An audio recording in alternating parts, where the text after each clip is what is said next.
जय हिंद दोस्तों, स्वागत है आप सभी का डेसिमल जीएस स्टडी में। आज की क्लास में हम लोग देखेंगे पॉलिटी के कुछ इंपॉर्टेंट क्वेश्चंस। ठीक है, जो राज्य व्यवस्था है पॉलिटी, ठीक है, उसके हम लोग कुछ इंपॉर्टेंट क्वेश्चन देखेंगे।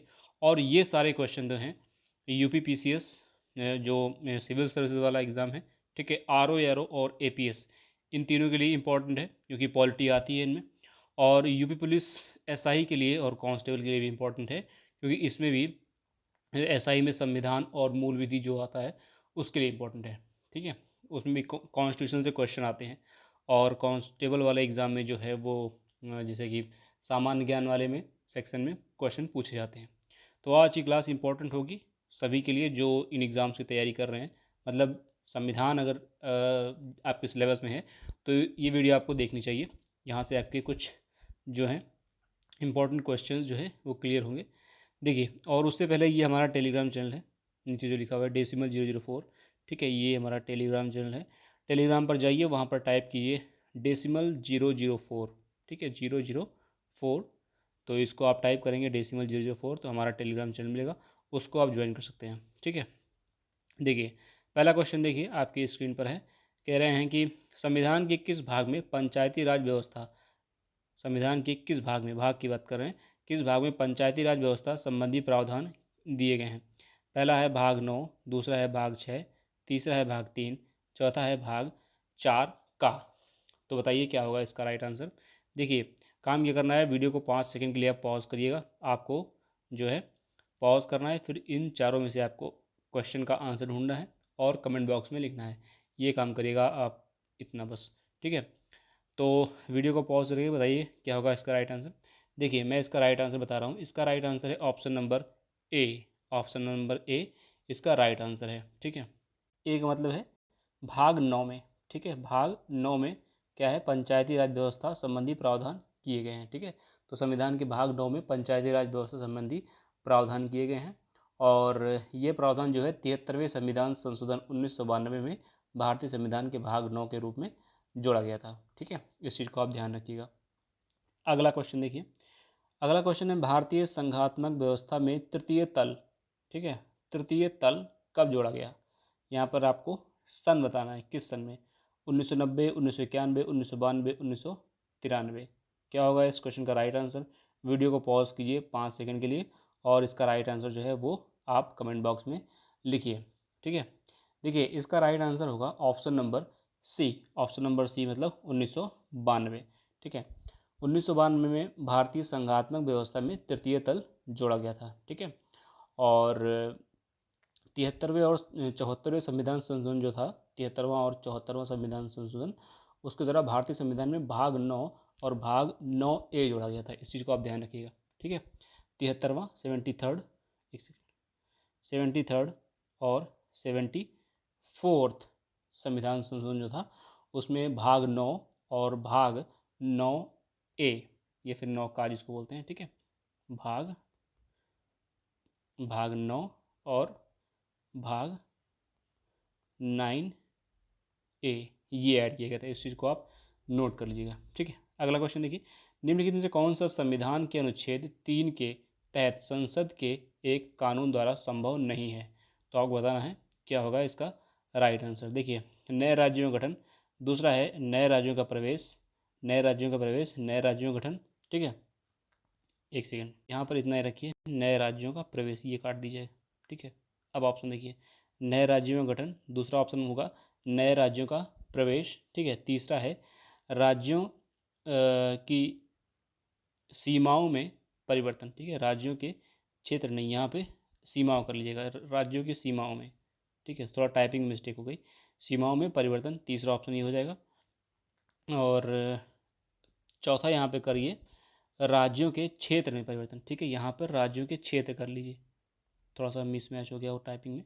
तो पहला ऑप्शन क्या बनेगा, पहला ऑप्शन है नए राज्यों का गठन, दूसरा ऑप्शन बन जाएगा नए राज्यों का प्रवेश, तीसरा ऑप्शन मैंने बताया नए राज्यों की सीमाओं में परिवर्तन। इसमें कर लीजिए, 1 मिनट में कर दे रहा हूँ। ठीक है, देखिए यहाँ से क्या बन जाएगा, पहला ऑप्शन बन जाएगा नए राज्यों का गठन, दूसरा है नए राज्यों का प्रवेश, तीसरा है नए राज्यों की सीमा में परिवर्तन हो जाएगा, और चौथा ऑप्शन बन गया नए राज्यों के क्षेत्र में परिवर्तन। ठीक है, तो इस हिसाब से इस क्वेश्चन का राइट आंसर क्या होगा। वीडियो को पॉज कीजिए और क्वेश्चन का आंसर बताइए। ठीक है, देखिए थोड़ा इसमें टाइपिंग मिस्टेक हो गया, इसको थोड़ा सा इग्नोर करिएगा।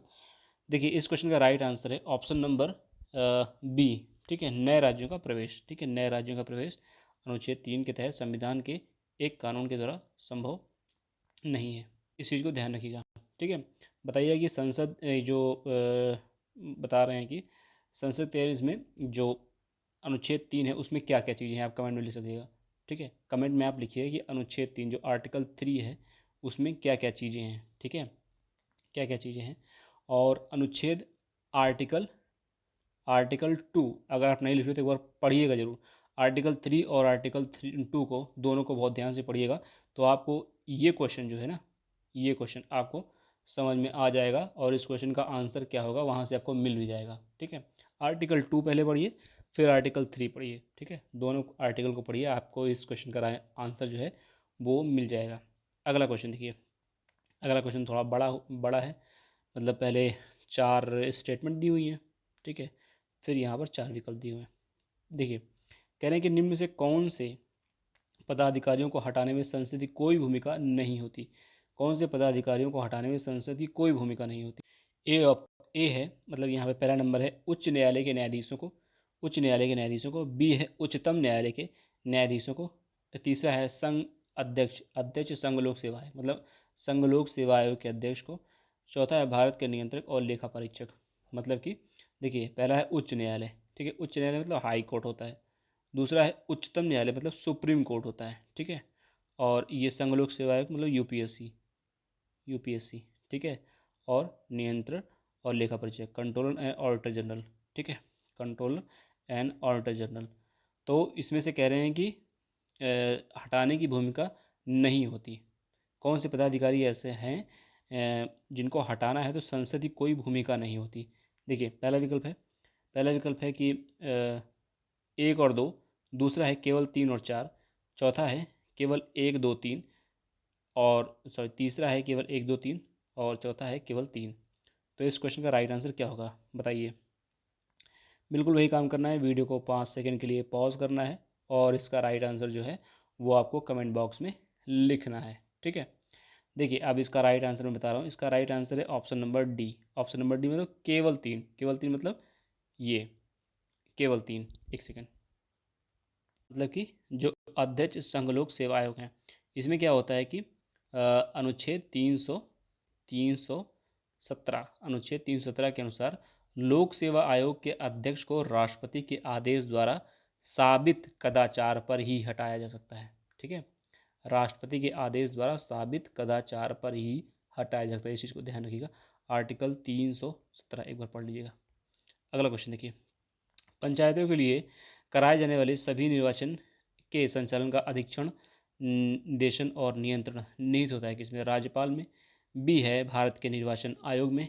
सी है जिला पंचायत राज अधिकारी में। डी है राज्य निर्वाचन आयोग में। तो बताइए इसका क्या राइट आंसर होगा। देखो क्वेश्चन पे थोड़ा सा ध्यान दीजिएगा, पंचायत की बात कर रहे हैं। पंचायतों के लिए कराए जाने वाले सभी निर्वाचन के संचालन का अधीक्षण, निर्देशन और नियंत्रण निहित होता है किसमें। वीडियो को पॉज कीजिए 5 सेकंड के लिए। देखिए अब इसका राइट आंसर बता रहा हूँ, इसका राइट आंसर है ऑप्शन नंबर डी, राज्य निर्वाचन आयोग। इसका जो है राइट आंसर है। ठीक है, देखिए जो पंचायतों के लिए निर्वाचन का संचालन, अधीक्षण, निदेशन, नियंत्रण होता है, उसका अधिकार अनुच्छेद 243 जेड। ठीक है, जेड 1, 243 जेड 1 के अनुसार राज्य निर्वाचन आयोग के पास होता है। ठीक है, इस चीज़ को ध्यान रखिएगा, 243 जेड 1 के अनुसार राज्य निर्वाचन आयोग का होता है। ठीक है, तो ये सब अधिकार किसका है, अधीक्षण, निदेशन, नियंत्रण किसका है, राज्य निर्वाचन आयोग का। अगला क्वेश्चन देखिए, आंसर आंसर भी लिखा हुआ है यहाँ पे, आंसर डी, शायद ऊपर नहीं था, आगे मिलेगा आपको आंसर। देखिए कह रहे हैं कि निम्नलिखित युगों में से कौन सा एक सुमेलित नहीं है, मतलब कि कोई इसमें, मतलब 3 मिले हुए मैचिंग है, एक कोई गलत है, बताना है इसका क्या राइट आंसर है। देखिए पहला है अंतर्राज्यीय परिषद आर्टिकल, अनुच्छेद, यहाँ पे अनुच्छेद लिखा हुआ है, अनुच्छेद इसको समझिएगा, अनुच्छेद आर्टिकल। ठीक है, टाइपिंग मिस्टेक हुई है। अनुच्छेद 280। ठीक है, फिर अनुच्छेद 223 का डी है अनुच्छेद 315। ठीक है। अंतर्राज्यीय परिषद है, वित्त आयोग है, और प्रशासनिक न्यायाधिकरण है, और संघ लोक सेवा आयोग है। तो बताइएगा क्या इसमें जो है सुमेलित नहीं है, कौन सा एक गलत है, इसमें एक गलत है, वो आपको ढूंढना है। देखिए, अंतर्राज्यीय परिषद जो है वो आर्टिकल 263 होता है, ये बात तो सही है। ठीक है, तो ये तो होगा नहीं, नहीं बताना है ना, गलत निकालना है। तो ये तो सही हो गया, तो ये ऑप्शन होगा नहीं। वित्त आयोग 280 होता है। ठीक है, यूपी पीसीएस में कई बार पूछा जाता है, शायद इस साल वाला जो एग्ज़ाम था उसमें भी आया था वित्त आयोग के बारे में, आर्टिकल पूछा था, पीसीएस वाले में, यूपी पीसीएस की बात कर रहा हूँ। ठीक है, अगला देखिए, प्रशासनिक न्यायाधिकरण। प्रशासनिक न्यायाधिकरण जो है वो क्या ठीक है, इसको देखिए। और चौथा है संघ लोक सेवा आयोग, आर्टिकल 315। देखिए, यूपी पीसीएस ने जो आंसर इसका बताया था वो राइट आंसर उन्होंने माना है, इसका राइट आंसर माना है ऑप्शन सी को। ठीक है, ऑप्शन सी को, जो ये PYQ है।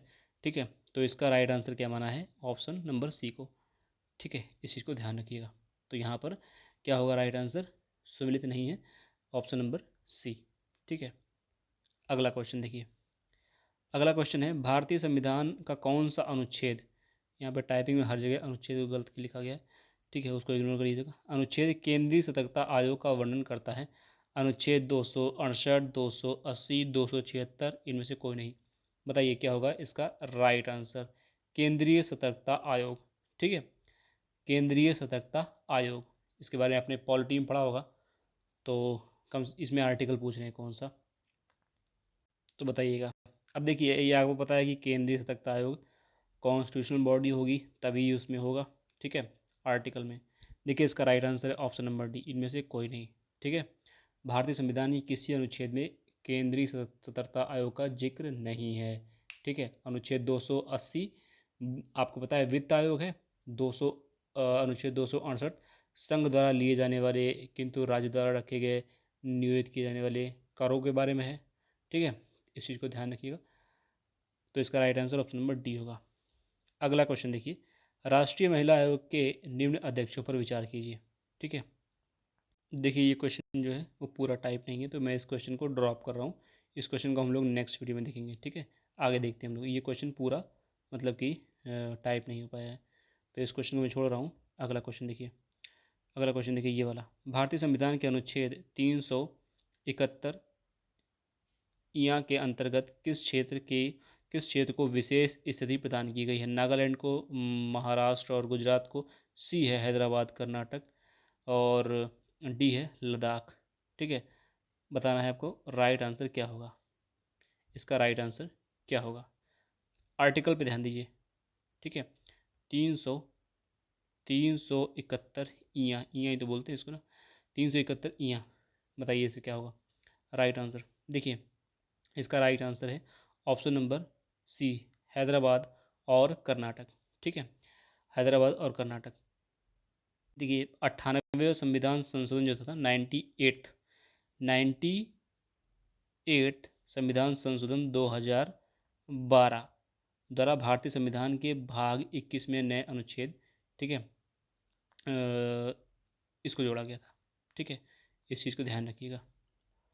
और इसमें कर्नाटका है, ठीक है, और हैदराबाद। अगला क्वेश्चन देखिए, निम्नलिखित में से कौन सुमेलित नहीं है, कौन सा सुमेलित नहीं है।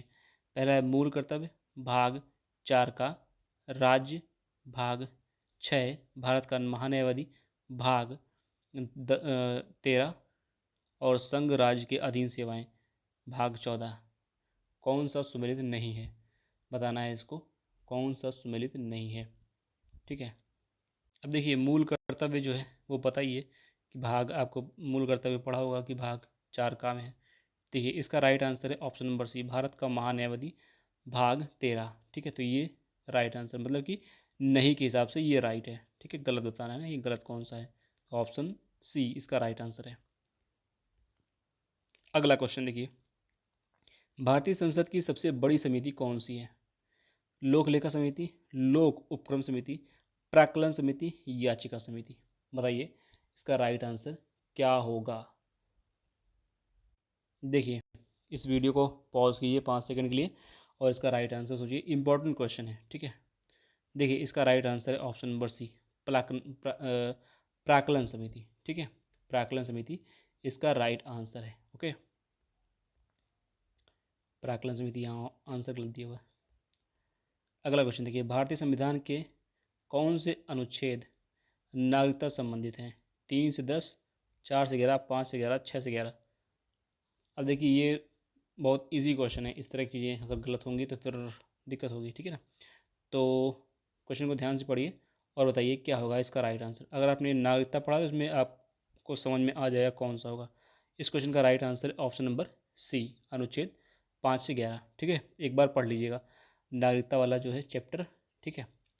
भाग 2 पढ़ लीजिएगा, भाग 3 पढ़ लीजिएगा, रिवीजन हो जाएगा।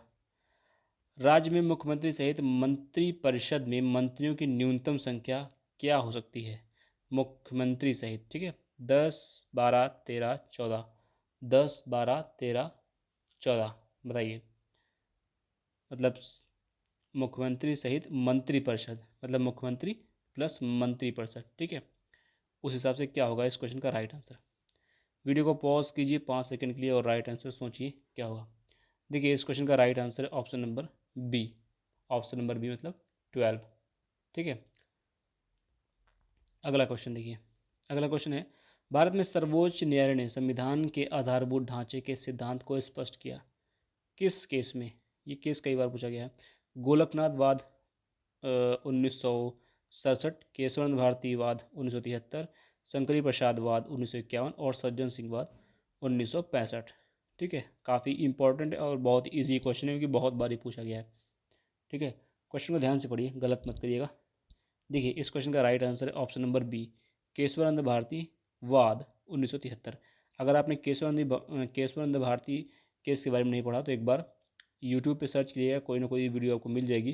केशवानंद भारती केस काफ़ी इंपॉर्टेंट है, ठीक है।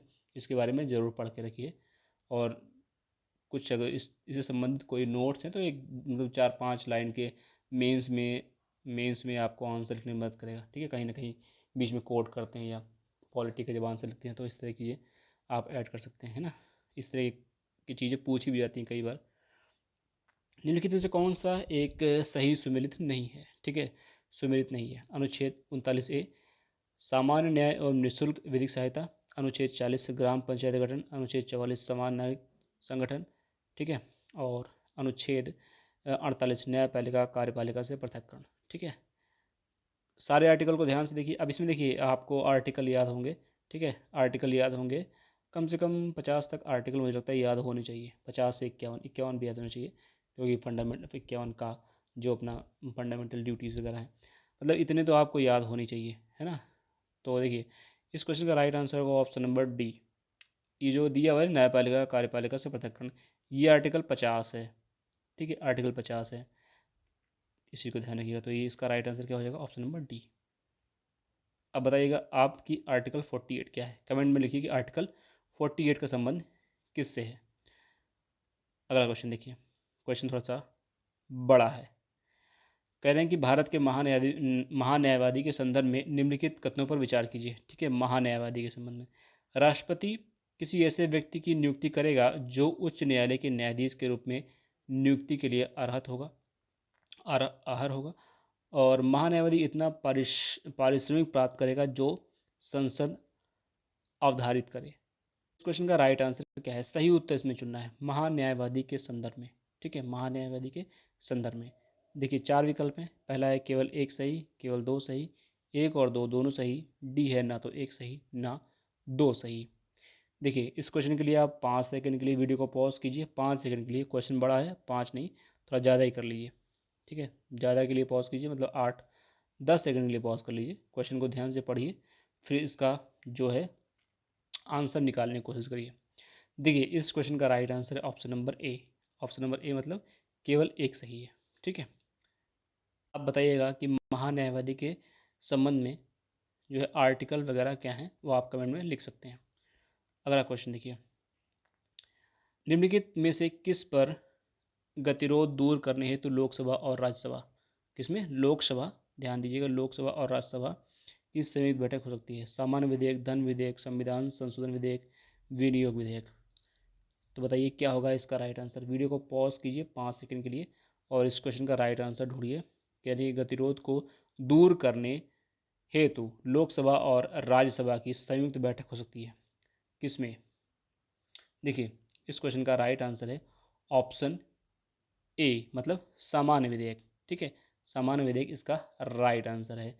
जो भारतीय संविधान का अनुच्छेद 108 है वो है कि किसी साधारण विधेयक के पारित होने के गतिरोध की दशा में लोकसभा व राज्यसभा की संयुक्त बैठक हो सकती है। ठीक है, अगला क्वेश्चन देखिए। क्वेश्चन थोड़ा बड़ा है, इसके लिए भी आप वीडियो को कम से कम 10 सेकंड से 15 सेकंड के लिए पॉज करिए और क्वेश्चन को ध्यान से पढ़िए। ठीक है, क्वेश्चन बड़ा है।